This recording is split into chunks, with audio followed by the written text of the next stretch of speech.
Hello everyone, welcome to Winter Moon Tabletop. My name is Chris and I'm here with Brian Bollinger joining me again to play. What we have here in front of us is a game that's coming up very soon on crowdfunding. This is Tales of Realms and Ruins, and the designer of this game also happens to be the artist, and both are really cool. We had some fun with it. We just did a playthrough, did a demo, and we're going to be doing this video is going to be our review. A little bit about the game. It's a bit of area control, deck building, some resource management, and there's a collective way you can all lose. You're basically playing as a hero, moving around the board, collecting cards, collecting money, gathering followers for the control. And there's these other group of people that sort of we don't know much about called the Othersiders that are kind of here. We don't know if they're evil, but they're taking over the world, and they can actually destroy. Well, they're evil and they can beat us. Yeah, that's true. We don't. I guess the theme is we don't know what they're really up to, but on the back of these boards here, you can see on the table here, these separate.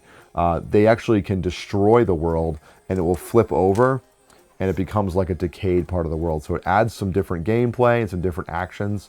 And the gameplay is pretty simple and quick. You're just taking a turn, you're doing 2 actions, and then you're kind of on to the next person. So it's a bit of a slow build getting up to it, but I'm going to kick it over to Brian to share his pros and cons and thoughts, a little bit of what he felt about the game.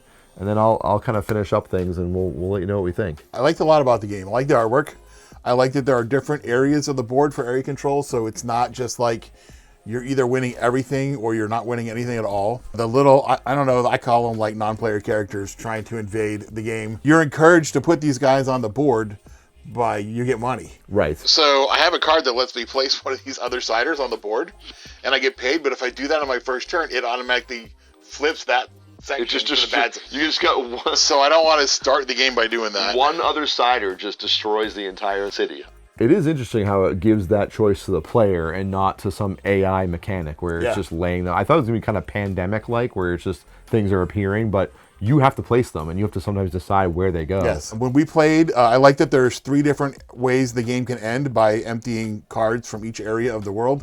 And then depending on which area of the world you empty the cards from, triggers a different winning scenario. So it's there's some strategy. You could clear out all the cards, and that doesn't make you the winner. You could clear it out and have your opponent win because the criteria, could be more money, could be more land, depending on what the criteria is. Strategy and replay value. It kind of adds to, enhances that theme where you're like, okay, do I want to go and barrel through the villager deck this time and see how it ends? And not that there's a ton of iconography, but it took me a little while to get the hang of like what the icons were. But and that would be any game, so that's not really a complaint. Cards, some of them would trigger where you like read a little story. And then there's kind of like choose your own adventure. Depending on how you want to end the story, you pick what you want to do, and then you flip a page to see what the outcome is. I just happened to like reveal a whole bunch right in a row. And so it appeared to slow down the game, but that was just random based on how you shuffle it. Sure. I'm sure if we played a second game right away, the odds of that happening again are not high. It did slow the game down a lot, and to the point where I just forgot whose turn it was because we did like 2 or 3 in a row. And I would say that that's probably one of my favorite parts of the game. I love games that are thematic, and the narrative is pretty impressive. And then it brings you to another whole book, which is right here, with just pages and pages. This one's got 120-something different entries that you can read, and there's choices in there, and the choices seem to matter. Like, we drew an event that affects the way Othersiders are placed on the board and removed, which is pretty important. And it kind of adds a whole different layer to the game that you just weren't expecting. I did enjoy that a lot. I liked the area control. For me, the cards, they have a suit on the border of them, the red, the blue, and the yellow. It's a little hard to see. Subtle. It's very subtle, especially during, like, I set this game up before Brian came over, and setting up was a little bit tedious, trying to figure out which cards were which, because they're all mixed together and they all have the same back. So you have to look at the front, and you have to look at the edge, and then there's like the cards that go here have the same border as the hero cards. Yeah. So you don't know if they belong here, if they belong in your deck. You done? That's my... No, that was just my... I did 2 cards. I'm sorry. You can't count the 2? No. They have things that just say starter card for sorceress or starting card for noble. Instead, they could have just had an icon that represented each hero and an icon that represented starting card to just make things more streamlined. That's a mild complaint. I mean, this is a prototype, and this is sort of not been final file sent to the printer yet. So I suppose there is still hope for them to put something like that in the game. I did find it a little bit of a grind, just trying to get stuff. Like maybe it was just my character.